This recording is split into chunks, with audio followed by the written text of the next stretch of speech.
reports on the issue of grants. What I'm suggesting is we have some way to know how many grants we qualified for, the dollar amount, how many grants we actually applied for, dollar amount. Of those we applied for, how many are at the grant agency awaiting processing? And lastly, which were approved for how much and which were denied for how much? I think that's something that should be easily visible on the CCWD website as a regular item. Also, we haven't heard anything more about metrics in a while. And on the metrics issue from the engineering side, we'd like to see a little bit more detail on budget versus time and milestone achievement. I see that some of the projects have task numbers with associated hours and minutes, hours and rates, et cetera. It would be helpful to know what our progress is on those projects. Thank you. All right, thank you, Francisco. Anyone else here wishing to make a public comment? Can you see anybody online that's requesting to make a public comment?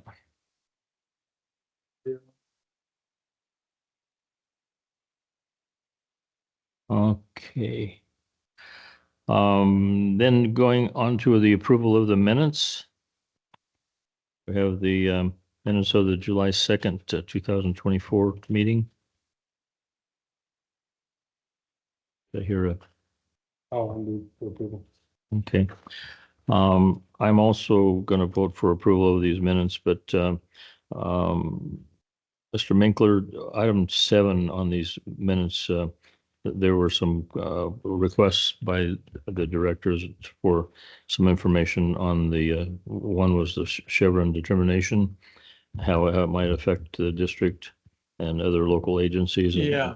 And then I asked for a report on Gold Creek under your general manager reports. Maybe you could touch on those if possible. All right. So we have a motion and a second. All in favor, say aye. Aye. So the minutes are approved. All right. Under new business, we have item 4A is a sawmill tank replacement. Design services amendment with Wallace tank or for the Wallace tank. So Kevin, you have some comments on this?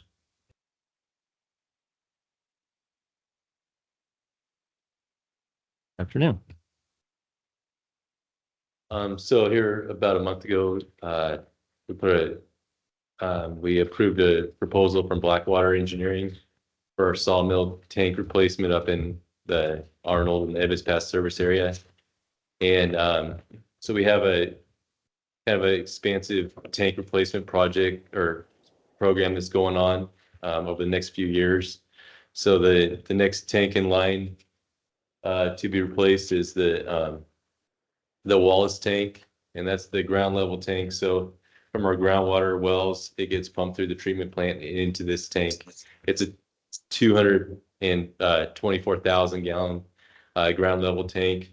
And from there, it gets pumped up into the elevated tank that provides pressure to the community of Wallace. So this tank is in very poor condition. It's got a lot of rust and foundation issues. So the proposed project is to replace that tank with a new glass line bolted tank, similar construction to what we're building up in Arnold. And but there's some differences in the construction that has to happen here versus Arnold. We have to set up temporary tanks to feed the system during construction. We're up in Arnold. We're building adjacent to the existing tank. So the idea is that we can get some efficiencies in the construction contract and it'd be more desirable for contractors to bid on more tanks at once. So we were thinking that it'd be better if we combine this project with the sawmill tank and put it all in the same plan set, same specifications, so we can get one contractor to bid on both of them. It's less administrative on the part of the district staff to administer one construction contract as opposed to two. And we think overall it'd be a benefit. We just selected this contract out of a group of, I think, 5 or 6 for the sawmill tank. So and that was just recently. So we were wanted to add this project to that construction or to that design contract. Go ahead, Jeff. How similar are these tanks? They'd be the same glass line steel tanks as What sawmills. about So quantity? there's 2 500,000 gallon tanks up there and one 230,000 gallon tank in Wallace. Okay, so they're not really similar in size. They're not similar in size as far as the capacity, but they're similar construction. Same tank supplier would be supplying the tank materials. Same contractors would be erecting the tank. Well, I was just curious if they were all fairly equal, if we just went with one design, whether it might be oversized on one thing, if there was any potential savings for that. It doesn't sound like that's the case. I don't think there's enough real estate to put the same size tank. They will put in. Well, I don't know if there's any, I mean, in regards to the future growth of Wallace, I mean, what are we proposing there? I mean, back in the day, when, Wallace Lake was first established, there was, probably another 1,000 homes that was, planned and actually under development over there. Yeah, so this tank wouldn't handle that. This is just to handle the existing customers and some small build out in there, but There is some build out that's proposed currently. Although it's minor, but there is some proposed right now, am I right? yeah, there's one unit that's proposed. Yeah, there's 31 units proposed right now, with the additional. And so what does this do for, I mean, is this the current size of that tank? Yes, sir. 234,000 gallons is what we have Okay. currently. So is there room for the expansion that's planned? Or is there another expansion plan after this? So the only ones that we have had in the books since 2019 is the 31 units. And those, when we looked at that was easy, that was the one that would have been served by the existing infrastructure without any hiccups. Okay, what I'm saying though, is if the development, I mean, have we checked the general plan for the land use map in Wallace to see what future development may occur, or the county, I'll say it this way, that the county is anticipating, because if the county general plan in the land use map has development on it, we should be planning to make sure that we at least have a plan to allow that to happen, because that's our basic, priority. I'll double check it. Yeah. Okay. Yeah, we can, I don't see a problem with designing a larger tank. I mean, it's the same Well, I'm work not saying effort. even Just, a larger tank. I just want to know if there's a need for a larger tank, or if if there's a need, if there's a development plan that we should be, a master plan for the Wallace development. I mean, there's been development.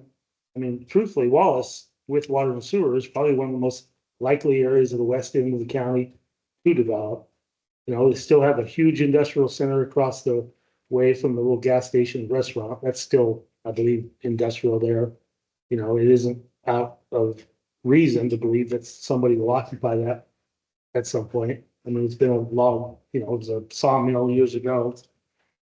It still had that zoning. So I just want to make sure before we get too excited about this, that we know if whether it's not this tank, but we have looked at the land use map and we know what's slated, say, for the next 20 years, what could happen. Does that make sense to you all? yeah, I think ideally, well, I mean, we can look at it. We got Blackwater on the line. They're the ones that are going to be designing this, the principals on the line. But as far as that, it'd probably be, I would think that maybe a second tank might be a better option in that case, if the numbers work out that way. So we have some redundancy there.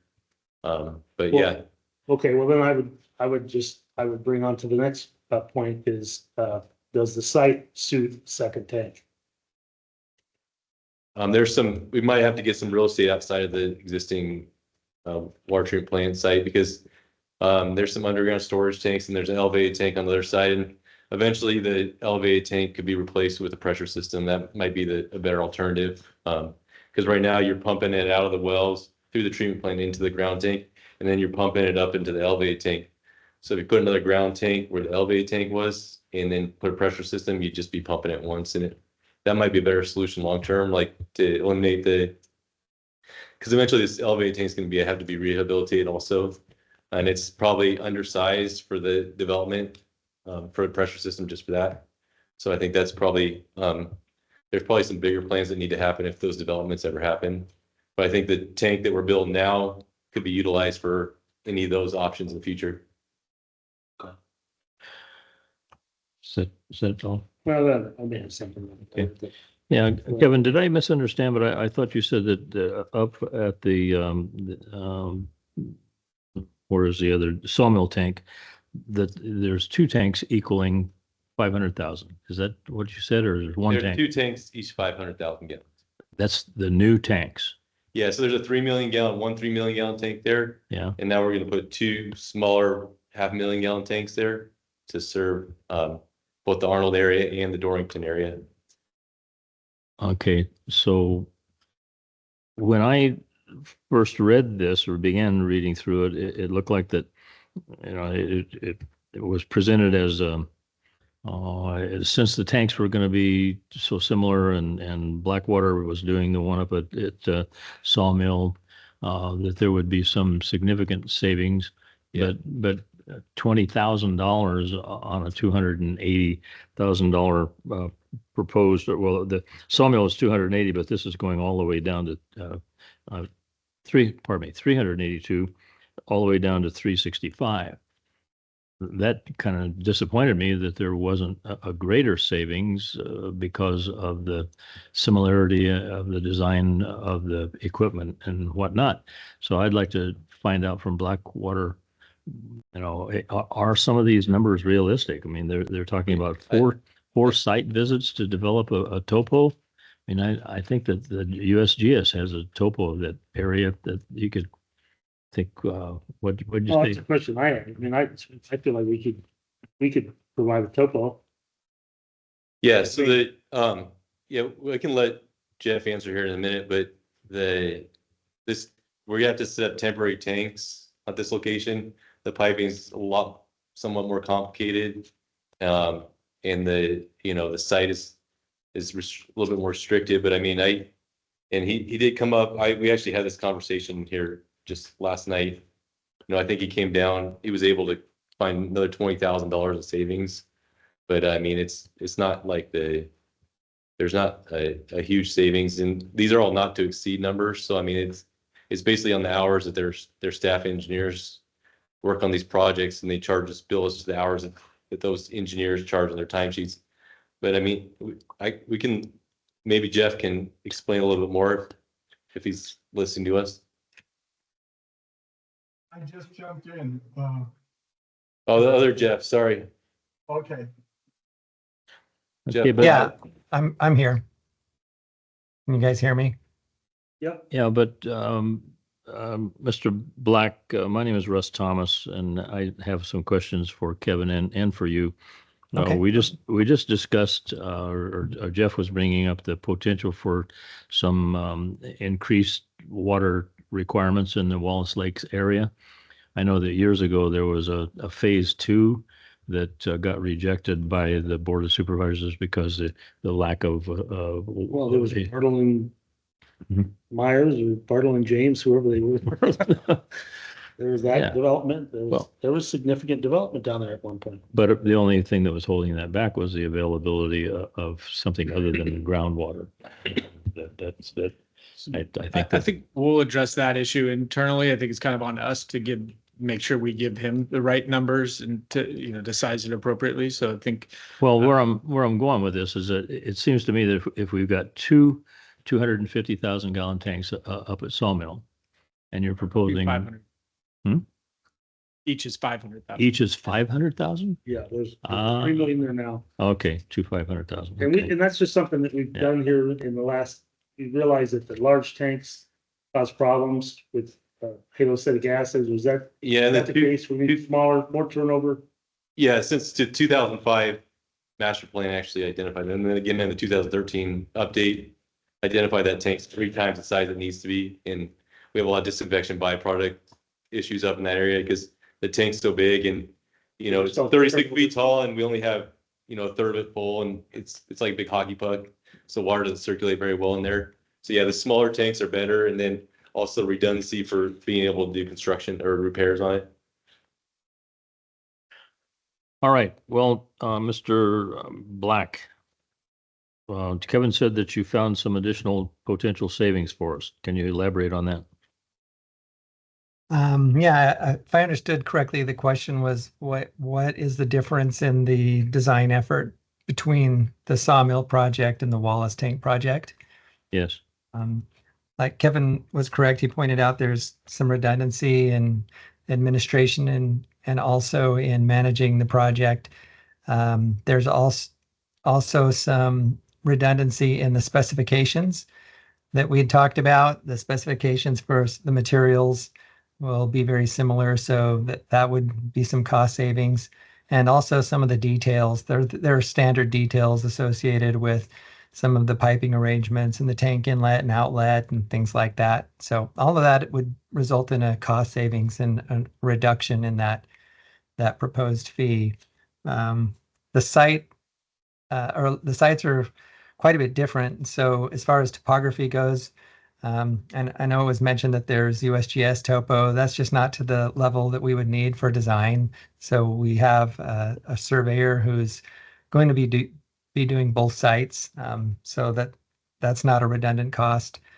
And then there's some significant pipe rearranging that needs to be looked at for the Wallace tank site for that to work. Now, there's one of the task items in the scope of work is a preliminary design report. And if, during the development of that preliminary design report, we always look for cost savings and clever ways to come up with improvements to reduce the overall construction cost. And if there are any of those that show up, then that'll come out in the preliminary design report.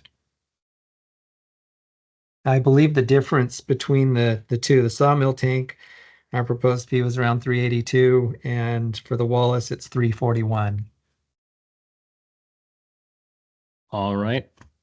Just, can I ask a Yeah, question? sure. In regards to the topo survey and the geotech investigation, is that Mhm. something you guys, your staff does, or will you hire someone here local that's familiar with that area? I mean, we have plenty of qualified people here locally. I'm just curious if that's something you do in-house or. Right. Yeah, so would we our firm benefit does. from having- Yeah, that's a great question. Our firm doesn't do geotechnical.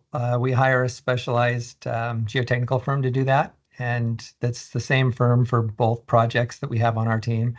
They're out of, I believe they're out of Rockland or Sacramento area, Crawford and Associates.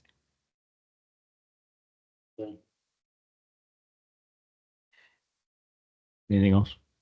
No, I would really, and I know you guys do this, it's just not very clear to me when I see this. I really would like to, because I talk about the land use map all the time, because I really believe that's our mission, is to plan to service the county's general plan. And so I'd just like to, I don't know if we need to add a category that, I mean, do we call the county and say, hey, do you guys have any developments going on in Wallace that maybe we don't know about? I know we would usually get, they have to notify us eventually too, but I just would like to see a box check that, that the general plan, land use map has been consulted when we start talking about these plans. Sure. Does that make sense to everybody? I mean, Yes. Yeah. I know you guys are Yeah. doing it, probably, it's just not apparent here. Yeah. For me to see. Yeah, And your microphone's not on. and particularly since you brought it up, that's definitely something I've taken a note on. In the preliminary design report, we'll make sure we take a look at those county development plans. Okay, well, I want our guys to do that for you. Oh. Yeah. I mean, it's not that difficult, it's just a map, but, I mean, Well, it's, If I it just can, needs to be done. if I can weigh in here, I've heard Jeff ask the same question a dozen times in the last 4 or 5 years. Has anybody looked at the general plan? Well, And the answer- It only took them 18 years to get the thing final, you ought to look at the damn thing. We Yeah. spent a lot of time looking at it with the lock tenant projects. I mean, that was, Yeah. we did, I mean, they're detailed reports on every unit All right. And available. we're, we know the development that's proposed out there. We have, a handle on that. So if there was anything that was in the pipeline, we would know about it. But yeah, just consulting the land use planning makes sense too. So we'll make sure we do that. All right. I have another couple of comments on the this Blackwater. It's a big spreadsheet that talks about construction assistance and project design and whatnot. Looking down at the bottom, the bottom category under construction assistance. I'm glad that I have my cheaters on here because I couldn't see it otherwise. So they're pretty small letters, but it's almost like both Jeff and I have an extensive construction background, and I would think that how can we have a presentation here that says at the onset that you're assuming that there's going to be 10 change orders? I would think that if the plans, the plans that I've seen have been, or in my past career, have been concise and clear enough that we want to avoid change orders, don't you? I would hope that we haven't had 10 change orders This is a, all year. yeah, this is an estimate for the not to exceed. So I mean, we don't have, I wouldn't anticipate having, well, Well, I mean, it'll be 10, possibly 10 change orders. There's small, there's adds and subtractions. I mean, even deductive change orders or change orders. So, I mean, when you take credit, there's all kinds of stuff that happens. I mean, on a lift station project, we probably have like, I don't know how many change orders we have, but every change order's got 4 items in it. I mean, there are adds and subtractions. When we get down to the end, we're actually on a credit. So, I mean, there's a lot of administrative stuff that goes along with that type of work. But yeah, these tank projects, 10 is probably about how many you would assume on a project like this. I mean, the Clearwell projects and in the B tanks, we have many more than that.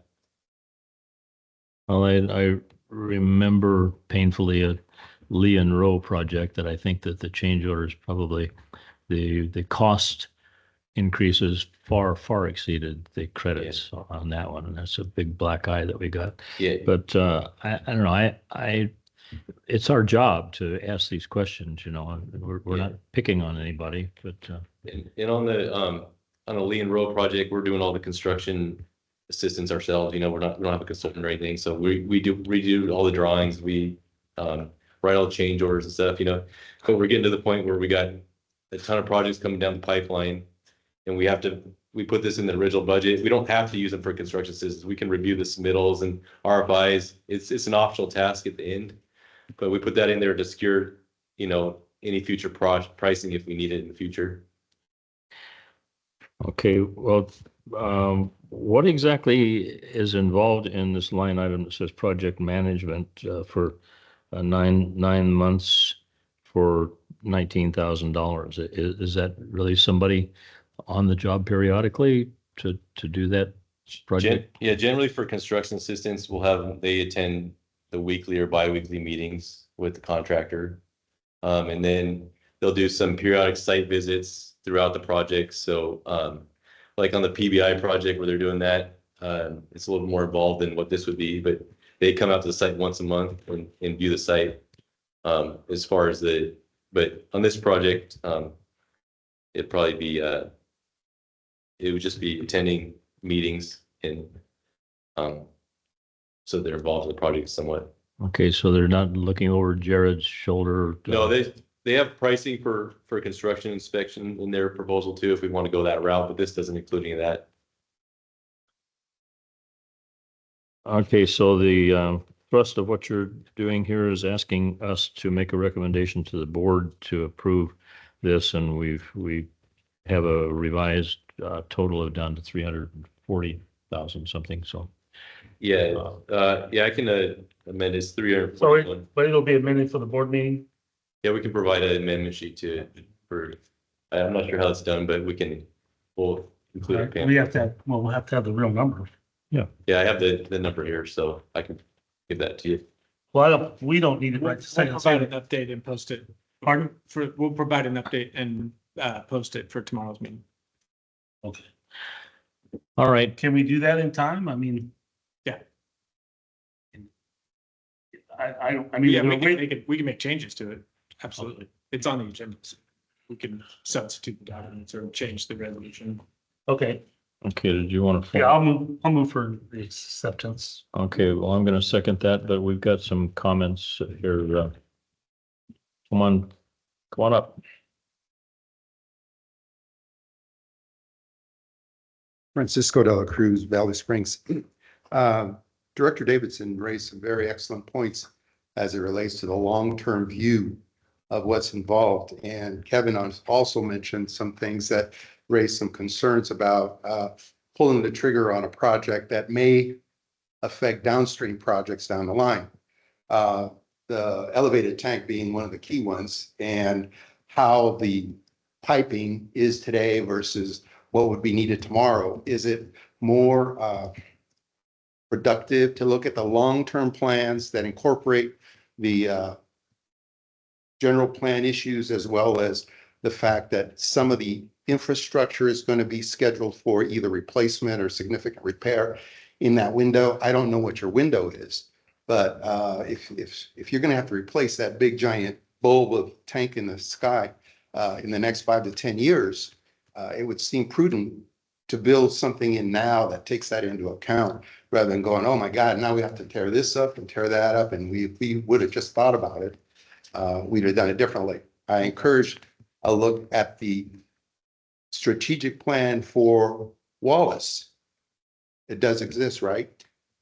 There is a strategic plan or a plan for growth for Wallace in the wastewater and the water, or no? I don't know. Master plan? CCWD's plan for Wallace. Yeah. I don't know what We it's called. we have that, we have other CIP projects in the pipeline for Wallace, but that is, taken into consideration in terms of sequencing of projects. But right now, we're not adding anything else to the scope of this one. So there is a plan for Wallace that we could ask for a copy of and look at and see how this all fits in, or is that something that's in development? I don't care which one it is. I just want to make sure we do the right thing today going forward, that we don't end up, tripping over ourselves because we got in a rush to try to save $30,000-$40,000 when it's going to cost us $250,000 down the road. Thank you. Kevin, you can answer that. Yeah, we'll assure that we're gonna get a pre-design report underneath this contract. It'll provide provisions for future expansion. This design will. Yeah, this is not something that's gonna have to be torn down. His questions were regards to future expand, or at least the expansion of the tank. This design will take that into account. Yeah, this design will have the plumbing connection points where we can connect additional infrastructure to it in the future. Is that? And I heard Mr. Black say that he would look at the general plan density designation and that stuff. Is there anyone else that would like to make a comment on this before we vote? Yes, sir. Okay, who is this? This is Pat Roy from Rancho Calaveras. Good afternoon. Hello, Pat. I have some questions on the budget. And there's things I find a little troubling, and a quick run through is, there's a fee in here of $962 for the privilege of attending the start of the project meeting. That seems a little odd to me, and having roughly almost $51,000 built into the budget for anticipated changes after spending almost $10,000 to make 3 site visits would imply to me that somebody's being a little sloppy in their work ethic, and their observations are not really up to what they need to be. And then we go into the draft and final report fees that are in here. You got $44,870 to cover the cost of creating a draft report in advance of the final report. And I would think the two should be one and the same. I mean, if you're billing for a report, only the final counts. So maybe I'm mistaken in the way I'm seeing the way work should be done with my background in the construction industry as well. But correct me if I'm wrong and enlighten me, please. Thank you. Yeah, so there's always, on all our projects, there's a PDR, which is a pre-design report. It's a formal submittal that comes to the district, and that's one deliverable, and they get paid per deliverables. And then they have 50% design, 90% design, and 100% design is typically how all construction projects are designed by almost all consultants. So it's not anything that's different on this project than out of the norm. So when these submittals get presented to the engineering staff, you review them, redline them, send them back, and they correct and go forward. Is that right? Yeah, that's the method that we want to proceed underneath, to give us ample time to make changes before they get too far ahead on the design. But the lion's share of the work is the draft report. Yeah, the draft report is going to kind of lay out all the details and all the assumptions and make sure that all the materials are what the correct materials we want. And also is going to incorporate the geotechnical investigation for the preliminary foundation design. Okay, we have anybody else that wants to make a comment on this? All right, well, let's bring it back to the board. Do we have a motion and a second? All in favor, say aye. Aye. Aye. That's two of us that recommend that we take this to the board for approval with the change, with the numbers modified. All right, going on to the next agenda item. This is a Copper Valley Development Project update.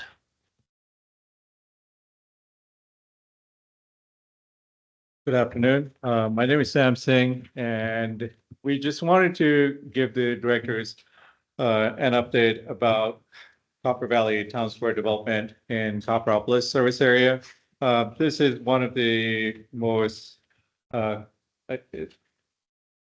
commercial accounts that we have that we work with, and it's kind of one of the most secluded. It's an island in itself when it comes to terms of our septic or sewer system. So I just wanted to go over some of the small details, and that way, if you guys have any questions and what they've done up to this point, the developer has, and what they're proposing in the future, and how we intend to work with the developer to make sure that we can hit all the levels of improvements that are needed for our system to deliver the sanitary services that are needed in this service area.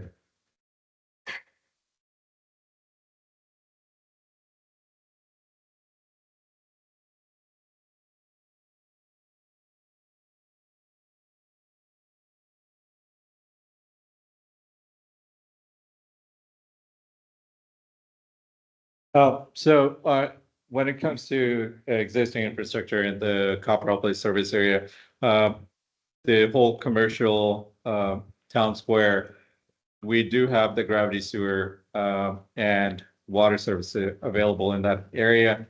When that construction occurred back in 2007, there was a temporary lift station and a force main and storage tank that was developed to keep the sewer flowing from the town square, with the intention of actually tying into the additional proposed developments that were on the other side of Little John, and delivered all that sewer down to the wastewater facilities in Copperopolis.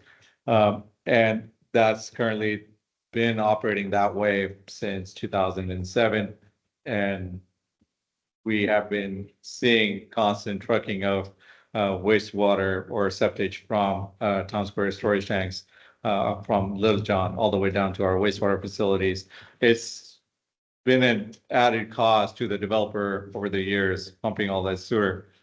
So we have been in talks with them in terms of coming with a solution to develop a lift station or mechanism to pump that septage from the town square system to our wastewater facilities at the end of Little John Road.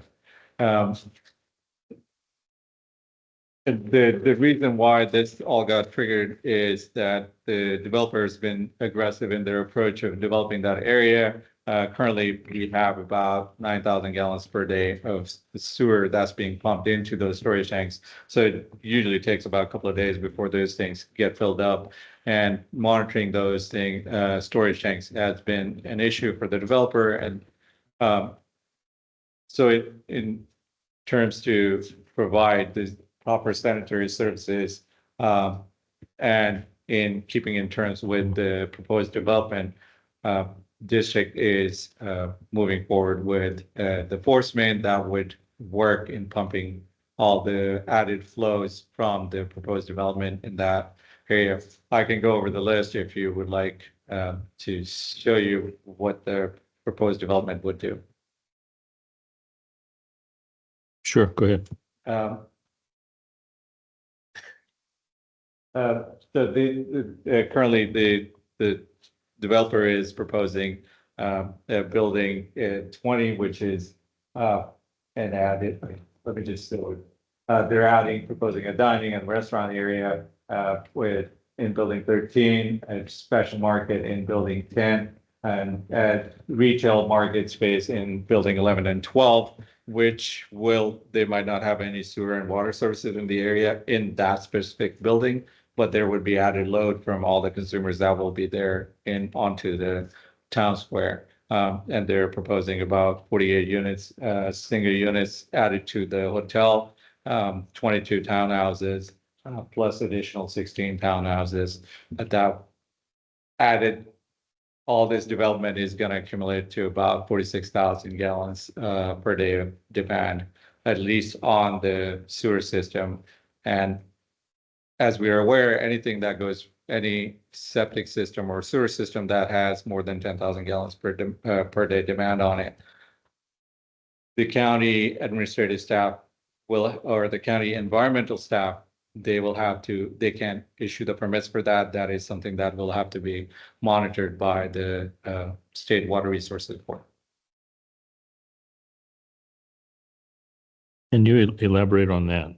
What you said that the county is not prepared to administer what? So the county environmental services, they can issue permits for septic facilities or package facilities up to 10,000 gallons per day. Okay. Any facility that's larger than that there needs to be permitting has to come from the Water Resources Board. So in case of the new development or the proposed development that is to occur in Copper Cove in the town square area, that will push it past the 10,000 gallons per day mark, and it would require the Water Resources Board's intervention or permitting to operate those facilities. Currently, the developer and CCWD met up with the county in terms of making sure that the facilities that are in place, what would be the best avenue to keep monitoring those facilities the way they are while we make progress on the design and construction of the new proposed lift station and force main. Okay, but this involvement of the State Water Resources Board is usual and customary. There's Yeah, it's and that's how we always operate. Yeah. We're regulated by the Regional Water Okay. Control Board on our wastewater systems, and so we're just continuing to work with the developer on implementing the sewer infrastructure that needs to be in place in order for all this development to happen, while making sure that the temporary system continues to operate safely. So. okay. And are the temporary facilities operating safely? They are. There's definitely some issues we want to address and some some things that need to be addressed in the short term while we continue to pursue the force main and the permanent pumping station. So we're working with them on that to address some issues, and then we'll have a long-term solution in place. But once again, just let me see if I got my history right on this. Yes. This development was part of a larger vision. Yes. Community plan. At one point, I think we were looking at Copper Office community plans about 45,000 new additional residents. Well, that was over a period of 50 years, but Well, either way. 50 years, that was 20 years ago. Now it's only 30 years. But anyway, I know that that's all gone by the wayside, but so this development was allowed to go forward, anticipating all these other developments adjacent to it, which then got turned down by the county board. So kind of left it out there as an island and, Right. you know, but the more that, you know, they add to it, you know, the better off, you know, the economy of scale has got to be a positive thing. Yeah, we're at a point where we want the temporary system to go away. So do the developers. I think everybody's interests are aligned on that point. We want it to be replaced as soon as possible. And so we're working through the design process with them on that and making sure that it's going to function safely in the meantime. And we're having good cooperation. And the developers are cooperating, they understand. Yeah, the trucking that they're paying for right now is providing them with all the incentive they need to get this done as soon as possible. So we're not having to.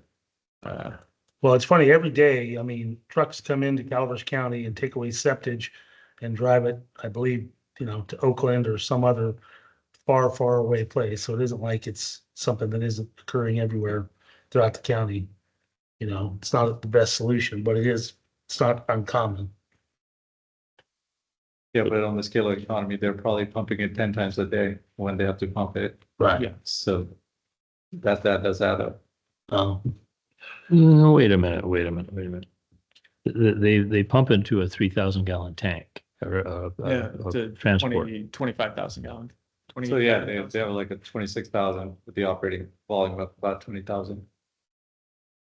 That's the tank. Yes, sir. The Okay, storage tank. but if you have, let's call it a 2,000 gallon transporting vessel, the truck is 2,000 gallons. Yes. So with 10,000 a day going in, it wouldn't take 20 trucks to empty the tank.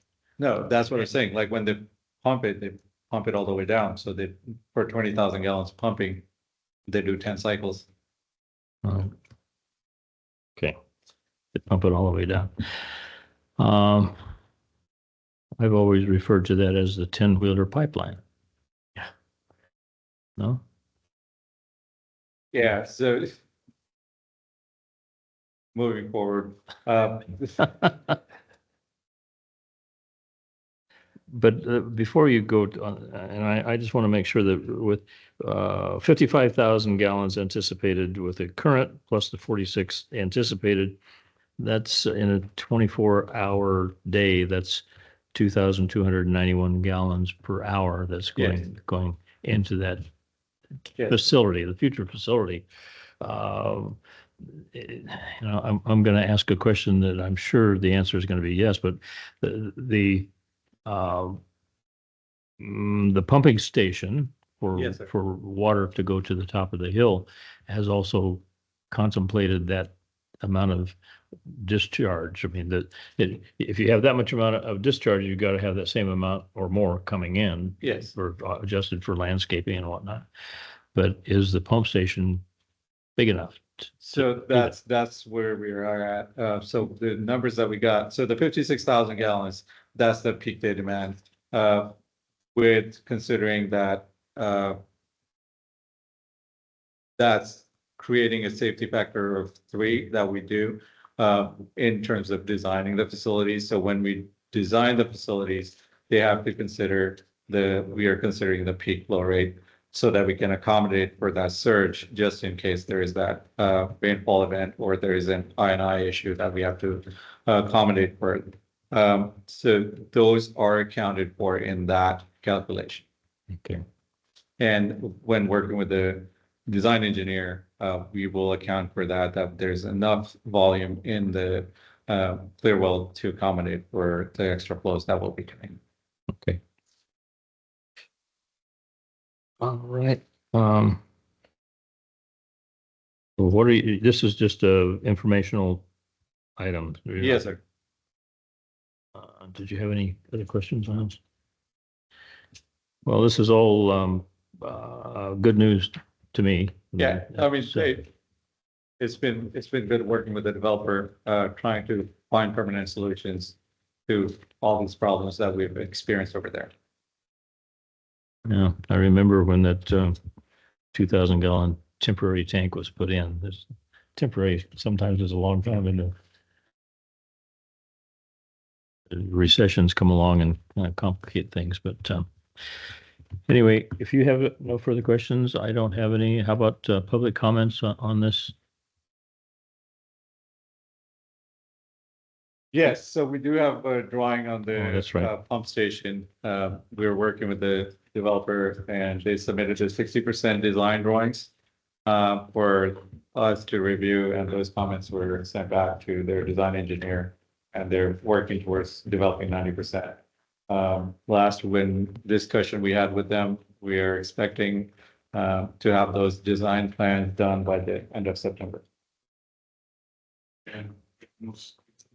There's one slide that I have for the Reese Turnpike.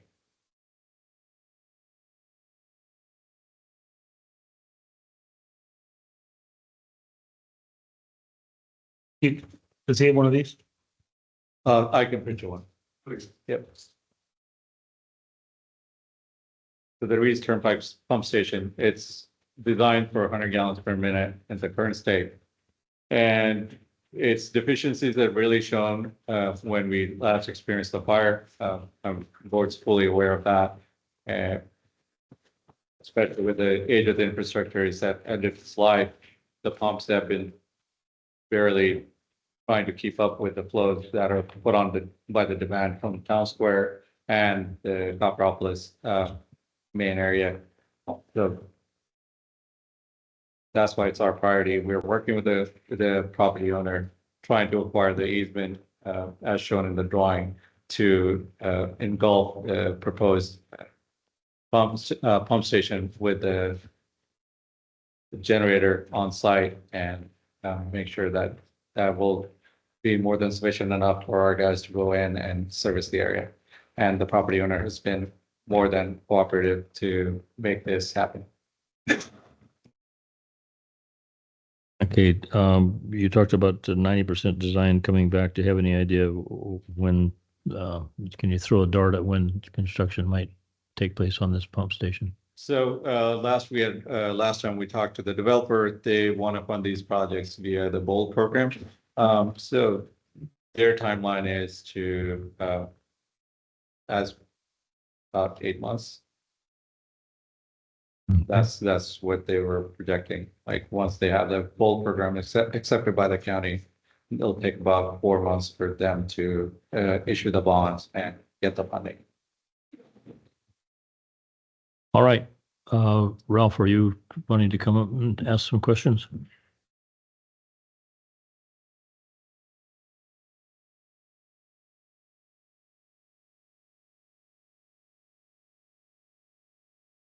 Oakland, Copperopolis. Director Davison asked if the systems are operating safely. No, they are not. The pump station performed way below par during our fire. And that was not safe. Just to clarify, that question was in reference to the lift station in Town Square. I think you're referring to the water. Eastern okay. Pump station. Very good.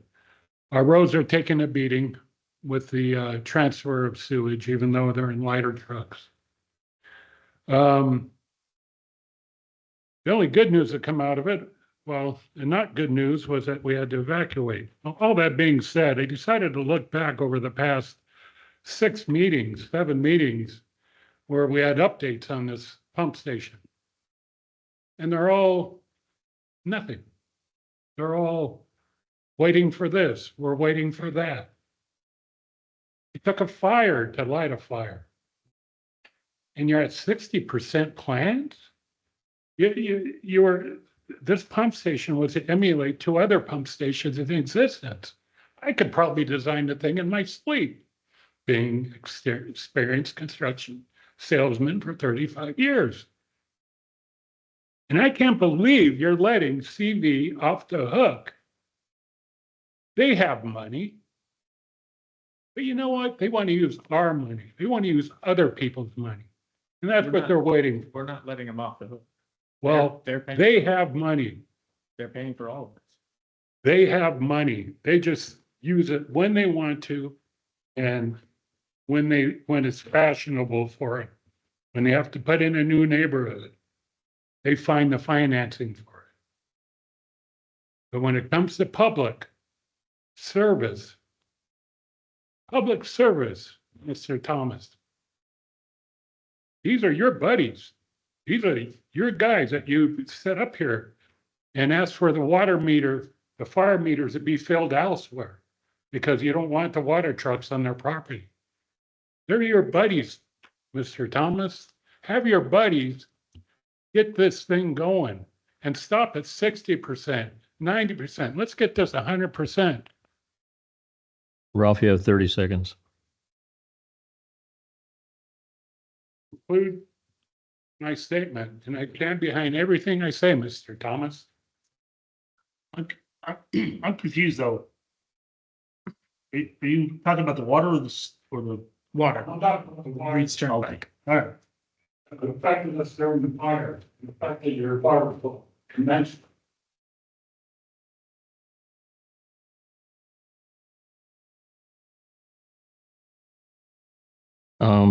Maybe in your GM report, you can talk about how there was nothing in the original design or in the future design that would have taken care of the demands that were placed on the water facilities within Copperopolis predicated or as necessitated by that fire. I mean, maybe it's a good thing that people did evacuate because we would have been in a dire straits on Well, some.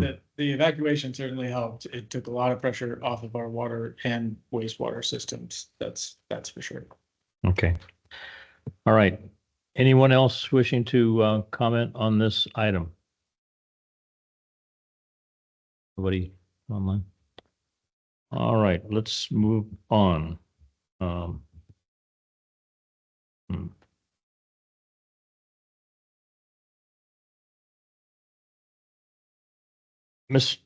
Hello, Mark. Are you going to be commenting on the water and sewer ordinance overview? That's correct. Good afternoon.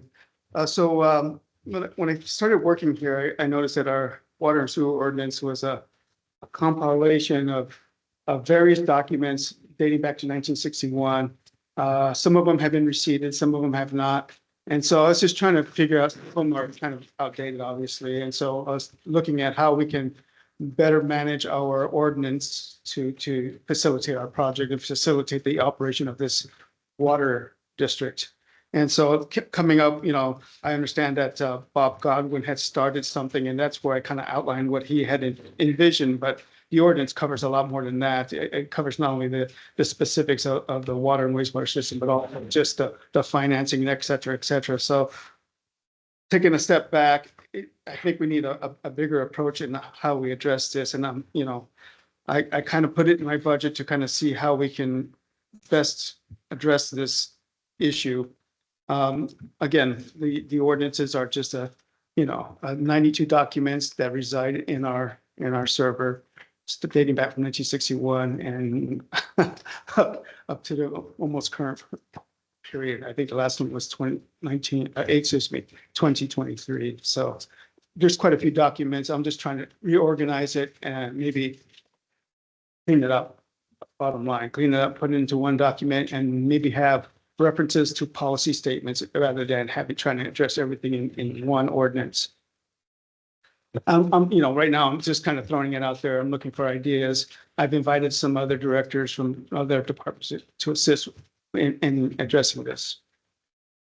If in your analysis you come across a policy or an ordinance that looks like it's antiquated and maybe needs to be updated, are you going to engage There's a the few board? of them, especially the ones that refer to engineering aspects, because there's a few of them that are outdated in terms of general practices today. Okay. And so those are the ones that I wanted to kind of address up front, but then looking at other things too, there's probably a number of items that need to be updated. Okay, it would seem to me that it would be prudent to engage the board Oh, indeed. And periodically. the way I proposed it is assembling directors into and kind of reviewing what we have on the books right now. And then moving forward, of course, it'll be brought to the board for review and approval. Okay. It's a complicated subject. No, don't get me wrong. I mean, I'm no expert in ordinances at all, but I just saw some gaps there. But that's why you were hired. Well, I'll bring up my previous point of making sure that we're in step with, the county general plan. And their requirements for development, have changed. I mean, they're trying to get development, in locations that have water and sewer.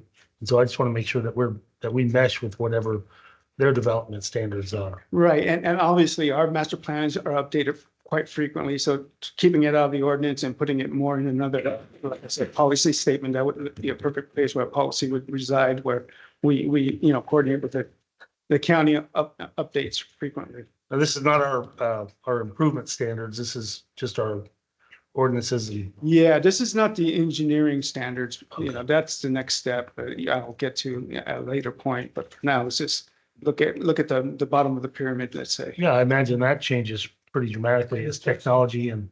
Yeah, construction standards have been updated over time. Yeah. And so we do make sure those are current. We have some old ordinances that we'd like to just make sure that they do what we need them to do. And if we want to make changes, there'll be certainly some policy discussions in the board on that. How does, this, I hate to even bring this up, but the California legislature just closed up and there's one big looming requirement out there. And I'm just wondering how and when we figure this out, but it's the, what is it? I forget what it's called, permanent reduction or permanent drought. What is it called? The water use efficiency standards. Yeah. Yeah. But in there, is they put the so-called enforcement. I mean, have they determined who is going to be the enforcement? I mean, there's a lot of questions with that law that I think it's really ambiguous and I just want to make sure that we're on top of that. It seems like it hasn't really been determined. There's potential for fines. There's potential for ineligibility for sources of funding. But I believe there's fines for us if we're not an enforcement agency. That's what I mean. Which I don't want to be. Well, no, the enforcement is against the water agencies. And so the water board would holds the water agencies to those standards, not individual water consumers. So it's Correct. So we're gonna have to go to our high water users and do what? It's start with water audits, I would say. Yeah, and it's not necessarily I'm not looking at you, Francisco. I'm not, I promise you. It's not necessarily just the high water users. The biggest thing that we can do is attack leaks, and that's what we have been doing. We've dedicated a lot of resources to that. Also, just the AMI meter infrastructure will help our reporting and our compliance a lot on that front. So we have better data to submit than what we've had in the past. Past reports are not necessarily reflective of the reality on the ground or in the ground in this case. So we've dedicated a lot of resources to addressing those system losses and trying to bring us into compliance. But those standards are going to ratchet down over time, and we're going to have to continue to prioritize that. And there are alternative pathways to compliance. That was actually something we worked with Aqua on, along with some other agencies, to make sure that it wasn't just a black and white yes, no, and a hammer at the end of the pathway. That there are alternative methods to compliance for agencies like us that have dedicated resources to efficiency, but may still not meet the targets for various reasons, and especially in rural counties, rural water agencies, and with low population densities and that don't necessarily fit within their Well, we're formulas. large lots, you know, a lot of agriculture. So you there's a know. lot of variables that come into play up here that don't necessarily fit within their, the criteria that they use to establish their standards. So there are alternative methods of alternative pathways that will work with the, work with the regulatory agencies on as well.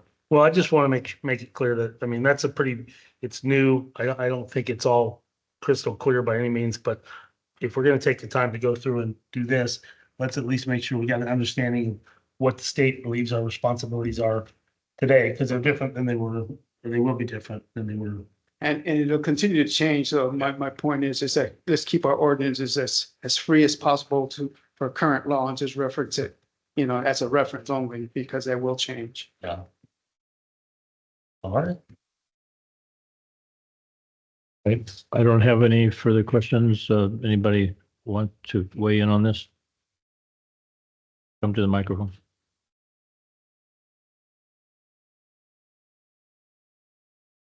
Yeah, I noticed that section 3.2 calls for monthly billing, and I know that was a little stumbling block with Tyler Systems and my monthly billing.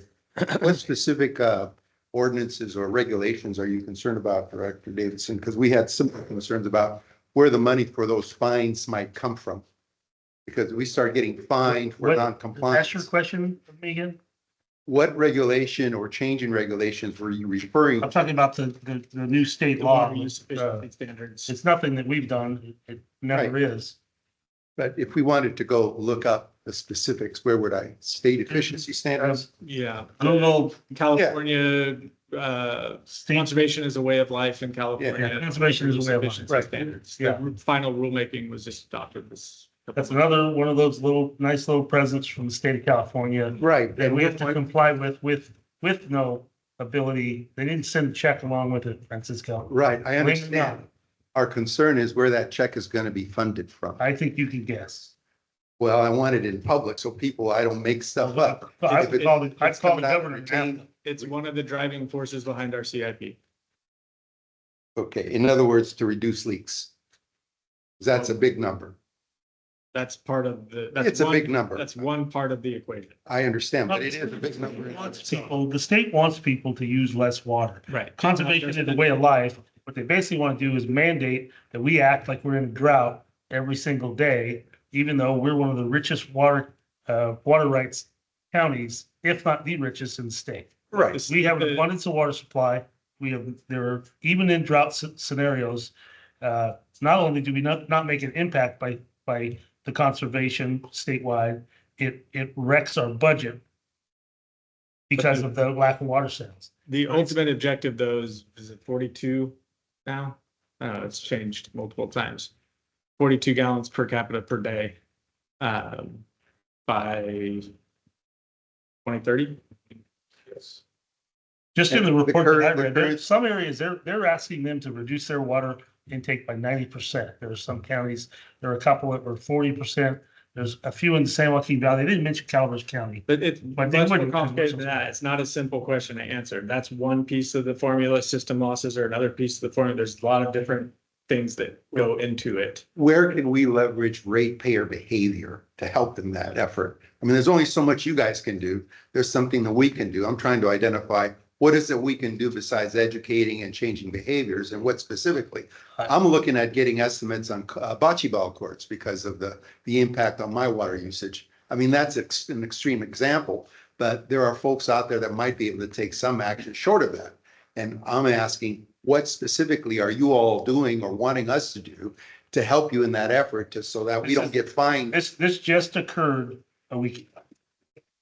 Okay, so What check just back happened in a week 6 ago? weeks. It was, the legislative session ended a week ago. Yeah, the final Sorry. rulemaking, I mean, we've been aware of this for years. The final rulemaking was adopted a few months ago. There's, like I said, this is one of the driving forces behind our CIP. It was the main reason why we did the AMI project. There's a lot that goes into this. It's not one simple answer. Yeah, your ratepayers have no clue. I have no clue as to exactly what you're expecting. And I would expect some sort of educational process to help us all move together in the same direction instead of all of these rumors and this and that and the other things. 42 gallons a day per person is unachievable in the Dela Cruz household, I'll tell you, unless I shut off all my water to everything that's green. But it's not enforced on the Dela Cruz household. It's enforced on an average customer consumption basis on CCWD. Yeah, but that's why we ask for statistics on customer usage, et cetera, et cetera. And I'll let you guys figure all that out. Understood. We'll stay very closely tied to this. Thank you. Anything else? No. Thank you, Mark, All righty. for that. Okay, we have one more public comment, please. Looks like Pat Roy. Yes, sir. The number 42 gallons per person per day has come up several times, which just for general reference purposes is less than half of what the national average consumption is per person per day. But my question here is, how is this number going to be established on a household basis when the amount of leakage within the CCWD's infrastructure is so massive that it's good, that leakage amount is going to totally skew the numbers that are going to be worked with? So those are completely different parts of the equation, and we're way off the agenda item here. That we've had dedicated items on the agenda specifically on this topic, and we will again in the future. But I think we should probably try to bring it back to the ordinance here if there's any other questions on the ordinance. Again, it was, I got us shifted over to that subject, but I just want to make sure that if we're gonna clean something up, we got to look in the future to make sure we're cleaning it up ahead of, so we understand what is a very ambiguous law that we're going to be forced to comply with. Understood. That's my point. Okay, Patrick, did you finish your comment? No, I hadn't, because I hadn't received an answer, but it's apparent that I'm not really going to get one other than get back on topic. But The answer. I is did not those raise are the, different. Those are different parts of the equation. So system losses are not factored into the per capita per day consumption. how do we That's- establish that? That is built into the regulation. Those are different parts of the formula. Do you have the regulation number that covers that? We can get that for you, sure. Thank you. I'll be looking forward to that soon. Google it.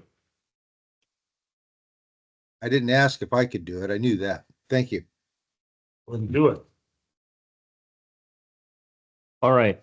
Does that conclude that item 4C? I think it does. Going on to old business, capital improvement updates.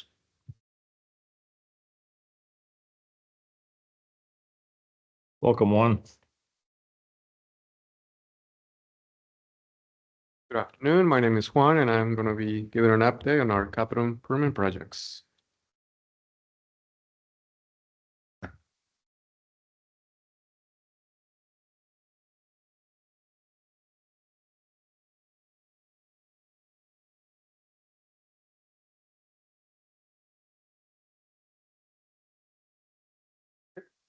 So we divided our projects into two phases. I'm going to be presenting the construction phase first, and then I'm going to move into the design phase. So next slide, please. I'm going to start with the Copper Cove lift station 6, 8, 15, and force. So in the lift station on 12 and 13 on the force main bypass. So lift station 6, mechanical and electrical was completed and tested. It should be online soon. Lift station 15 and 18, it should go online by the end of this month. We wait on generators, testing generators. Lift station 8, single is going to start mobilizing sometime soon. Oh, next slide, please. Copper Cove water system improvement project. You're looking at the clear well and tank B sites. Tank B is completed. It should go online next week, pending the VOC testing. It's positive, passes the VOC testing. Piping fabrication at both sites is almost complete. And the clear well start testing for next week sometime. Next slide, please. 8OB project. This project got delayed because of mechanical joint supply issues. We are scheduled for October 1st start date. We are meeting on a weekly basis with a contractor and things are looking good. We're just waiting for October 1st. Next slide, please. Juan, before you go away from that slide, and back to the lift station 6 and 15, looking at all that electrical control panels and stuff, and I think it looks like a PG&E meter and stuff right there. Will these facilities be hardened against vandalism in the future, or? Question, Jared. The only thing they have as far as for protection is locks. Locks? Okay. Lift station 18 will get, is the only site that the lot will get permanently fenced.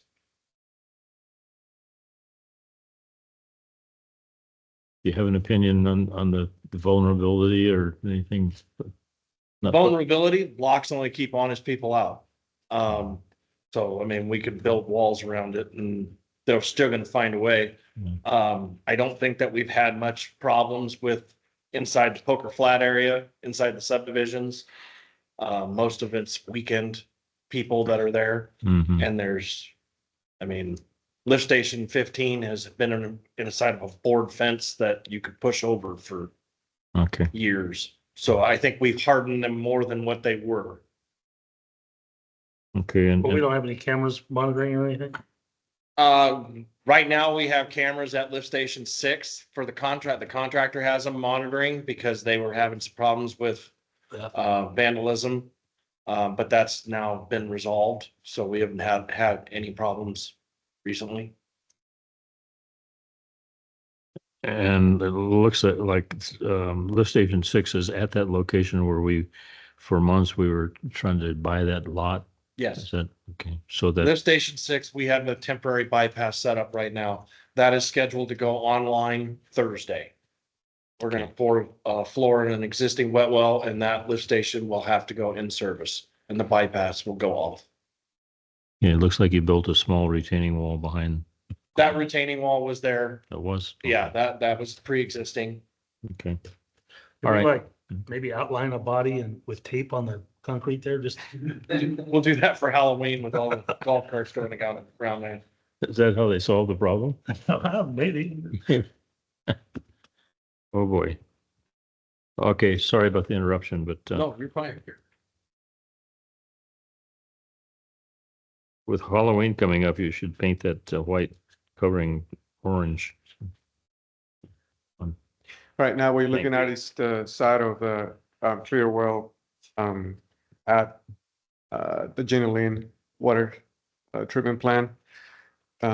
This one is scheduled to actually start construction next month, and it should go all the way to June of next year, 2025. Crossnose is doing the work. Next slide, please. This one is almost complete. The district is just closing up on a few things, and this picture actually is from today. So We skipped over the AB transmission line. maybe it was a miss. No, we did. No, actually, we didn't skip it. It'll be it's scheduled for start October 1st. We are waiting on mechanical joints. There was a delay on the supply. DA Woods, we are meeting with them on a weekly basis, and Okay, so a couple weeks. yeah, sure, yeah. Now we know the joints are coming. We had a meeting yesterday, with DA Woods. We're just meeting them with them on a weekly basis to confirm that their supplier is on schedule to provide. And they're ready to stage, because I assume they'll dig and install. They are ready to stage. The thing that we're waiting for, they were planning to be here September 30th, but with the nesting bird survey, if we start before October 1st, we would have to redo the nesting bird survey. So they just waited a day and they're gonna go October 1st. Oh, man. God bless him.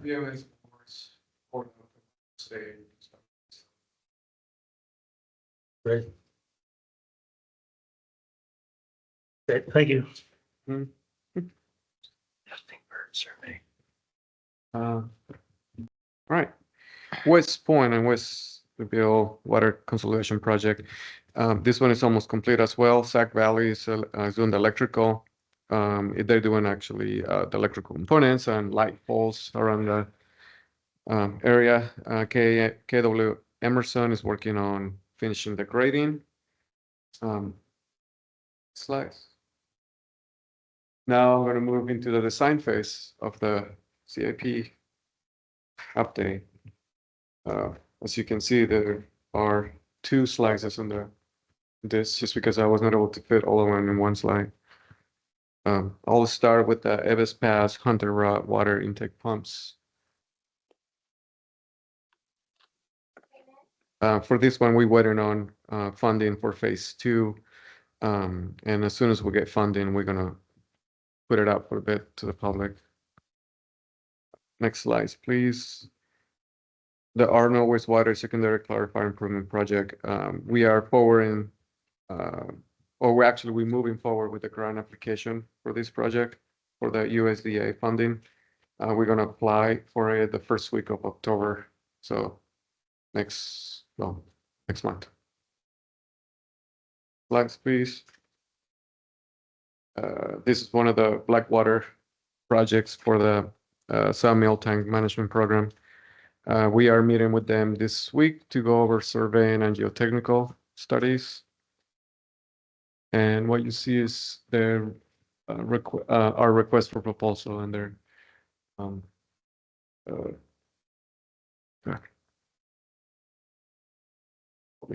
do you call it when you the submittal? Sorry. Thank you. All right, next slide, please. This is this is a Copper Cove tertiary project at the Copper Valley. There were some really good news actually that came out in the last 2 weeks, and so the Corp is gonna the Army Corps engineers are gonna allow us to actually install or pre-purchase the SAF, the filter, the pre-filter for the tertiary filter. There's been a lot of talk about they making us wait.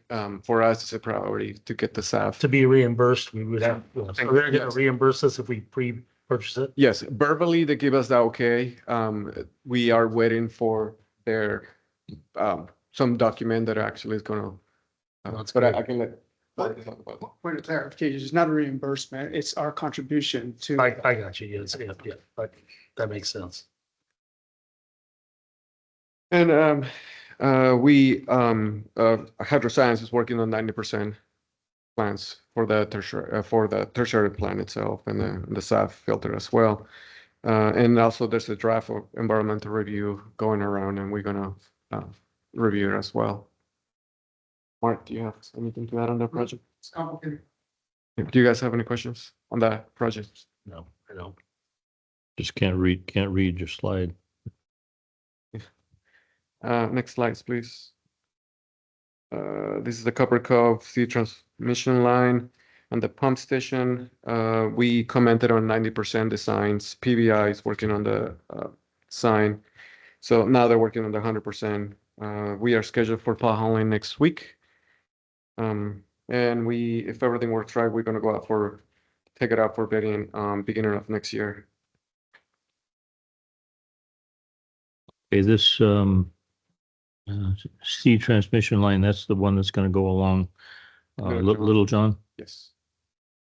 in the right of way or on the shoulder. Yes, yeah.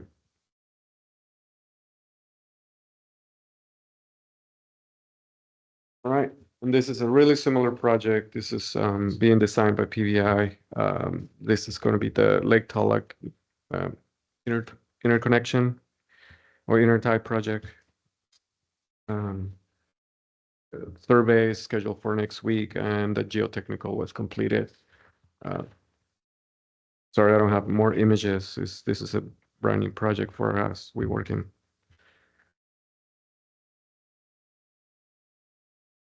Yeah. So this, like Telic type project has, this has been designed? or- No, not yet. Okay, all right. We waiting on pre-design. You know, Was that, no, the pre-design report's already completed. They're working on the 50% design. It looks like it's 4,000 feet, isn't it? Yeah. Yeah, it's from, basically where the IGA is all the way down to, Poker Flat. The entrance of Poker Flat? Okay. Gonna dig up some brand new asphalt? Yeah, right, you putting in the, yeah, if you're traveling towards, down on First Ferry, it'll be in the right-hand side. The sewer line is on that side also, but it's off the shoulder, so this will be right on the edge of pavement. We'll stay at the old stuff if we love the rest. Say that again? We'll stay at the old stuff if they love. Okay. There's, In that little 4-foot space that, okay, good. All right, so this is La Contenta, BioLac, and Clarifier. Hydrocyan is doing the design for this project. The surveying was completed, and we are scheduling geotechnical work for it. So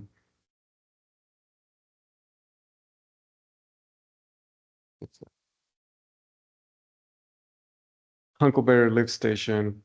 When you see in the picture on the right, that was a geotechnical team doing borings and the preliminary designs. We should be able to see something hopefully in the next week from Loomis Engineering. And Is that boring rig is just for soil samples or what? geotechnical studies for the buildings, so they know what's underneath for Okay. support. And Couldn't we use that, that lift station plan for over on Reed's Turnpike? No? sure, Sure. why not? Why not? Yeah. Mark is shaking his head no. Next is the Wallace tank replacement that we probably previously went over. In really bad Like shape. the hip of a cow. The plan is to replace this tank and with a glass line, carbon steel. How old was that? This picture? It was, there's some definitely, low quality construction to start with. Well, I mean. It didn't be rusted I that just- badly. I know when Wallace area asked us to take that facility over, we required that they do an assessment to make the improvements up to our standards. Was this part of that? No, this wasn't identified as one of the projects in the engineer's report. This is the project that, part of, if you look at the agenda item we had previously, there's some available money from Wallace to make improvements to the sewer and water infrastructure there, but it has to be approved by their CSD board. So one of the ideas is that we'll meet with them and see if this is a project that qualifies for that, to use that money. What would the other projects be? It's definitely one of the most critical ones that we need to do immediately. I mean, this tank is, I mean, you can see it's almost completely rusted through on the roof. And there's some serious foundation problems too. There's a gap kind of between the ring wall and the tank, with shimmed up with some shims and grout around it. So there was some initial design flaws. Oh, just, I mean, the only reason I'm bringing it up is it's an example of how things were. I mean, even Rancho Calaveras, Boise Cascade was allowed, to put all those water lines in without CCWD, really having anything to do with it. That was allowed to occur. And then at some point, we took over the Rancho Calaveras area and all that responsibility. We've got a lot of these old, particularly smaller areas like this that were, the developer did them as cheap as they could to get in and get, entitlements. And that's La Quintana was the same way. La Quintana was never built. They never had the capacity at La Quintana, at the subdivision of La Quintana, for 780 or so lots. They never had that capacity. They didn't have it until 8604 came in and built extra capacity. They didn't even have enough capacity to finish the development. But, so I mean, this has happened. I mean, hopefully we're through with that kind of stuff, but you know, there's still a lot of that lingering in the county, you know? Kevin, I was going to ask you on that other item, but I forgot. Do you have any idea what that quantity of dollars might be in that account with, Yeah, they Yeah, have Wallace. $230,000, I believe is the amount they have in the account. okay. That should help a little. All right. Thank you for your time. Thank you, Juan. There may be, there may Also be, want to say thank you for everyone that sent me pictures, because putting this slide together was proved to be difficult to find pictures for them. So thank you for anyone in that sent me pictures. but Thank you, Juan. Good job. you're, you're saving money by printing small pictures on more than one picture on a page, but next time put one picture on a page so we can see what we're looking at. Saving trees. Nice work, Juan. Thank you. Good work, Juan. Thank you. Thank you. Do we have any questions on this item? No? All right, if not, then let's move on to 5B, other updates from the engineering department. Yeah, sorry. These are, we'll just do a quick update on the developer projects. I mean, if you guys want to talk about the CV development, we can talk more about any of the projects that we're working in that area. If not, we can talk about Gold Creek Subdivision 3. We're waiting to hear back from the developer to pay the improvement costs that are pending for the Huckleberry lift station. And once those are clear, we can sign up on the project. And Jenny Lind Elementary Forceman project and North Vista Plaza project, they're kind of tied together in terms of Jenny Lind Elementary School is still waiting on an extension for the funds to move forward with their construction. And last update we got from them, they were seemingly optimistic about getting that done, possibly by the end of this month or beginning of next month. And that way they can push forward for the final reviews and construction by next year. I'm just curious who we're talking to when it comes to that. I mean, who are we in contact with? Hugh Logan is the project manager for COSD. Okay, but I mean, I mean, I'm There's just not curious. happening on it. It's in the state's hands and they're in a situation. But the school board the school board themselves have made a request, they had a vote and made a request for an extension.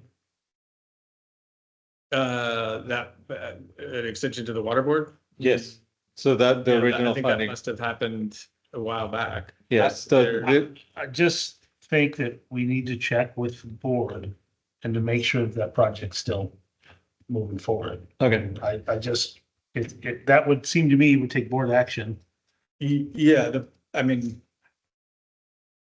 we can check in with the new superintendent, I think would be the right step for us, but we met with the project team not too long ago. Okay.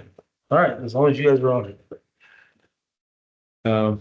Yes, so in order to incorporate the project and any services along that alignment that will be off of Berkesee, we'll have to do a LAFCO amendment to incorporate all those lots and services along that. You have to do LAFCO anyway with Jenny Lynn, adding that into the scope. Yes, So it's not really that much bigger of a task. no, so we talked to LAFCO, they would like us to submit the application and they can, it's just an amendment to their service, yeah. And then moving on to the North Vista Plaza, we met with them, had a discussion about the construction of lift station and force main that would pump it all the way down along not Huckleberry, but Vista del Lago. Then pump it into the manhole that's just at the intersection over there by the bridge crossing of the Costco Creek. So that we can avoid any of the other issues of bottlenecking and to any of the gravities that are smaller than that. And in order to do that, the developers asked the district to propose an area of benefit. So we're working with our finance team to propose that and waiting on the numbers from the developer to see what it would cost for them to build that lift station, so that we can take a look at what that would look like. Well, what does it mean when you say that the staff has estimated a double X EDUs from property along the alignment?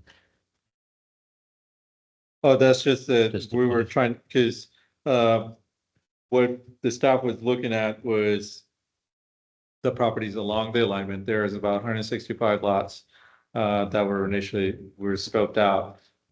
But trying to verify that those are the right amount of EDUs. There are some commercial development lots that's about 7.5 acres.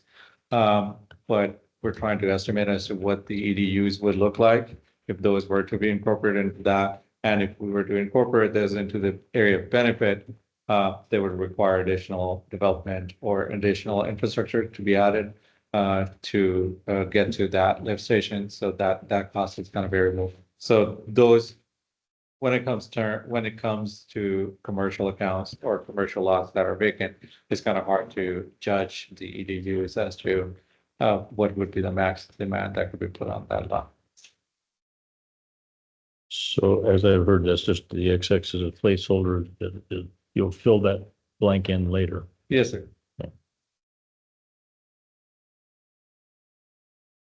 Okay. Those are all the developments that we currently have. All right. Jeff, What? any other questions? No. No questions about Gold Creek? You can call Ryan, can't you? I can, I got the number right here. I think we covered it. All right. Any questions on this last item here on the other updates?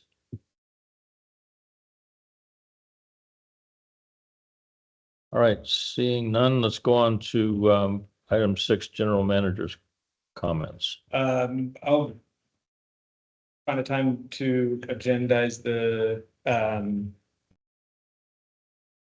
Chevron decision discussion, but other than that, no additional comments. Or the board meeting tomorrow. You're going to agendize what discussion? Chevron Discussion. Chevron, okay. All right. And director comments. Jeff, do you have any other comments? No agenda items? No. All right, the next meeting of this committee will be scheduled for November 5th, 2024. So with that, there's no other. I will just say that most likely I will not be here on You can call in the tree. from a tree, just like you always do. Pardon? Oh, I will definitely not be here. Yeah, that's not even in question. We can push it up last week of October, if that works for you. Pardon me? Yes, last week of October, I should be fine. Because after that, it would be the second week of December, probably the next possible time. Yeah, last week of October would be better if you want me to participate. We'll put some thought into that. Yeah, I understand. maybe the 29th. Okay. All right, then, we'll adjust that next meeting schedule as required or with the possibility of adjusting it. So this meeting is adjourned. Thanks, everyone, for attending.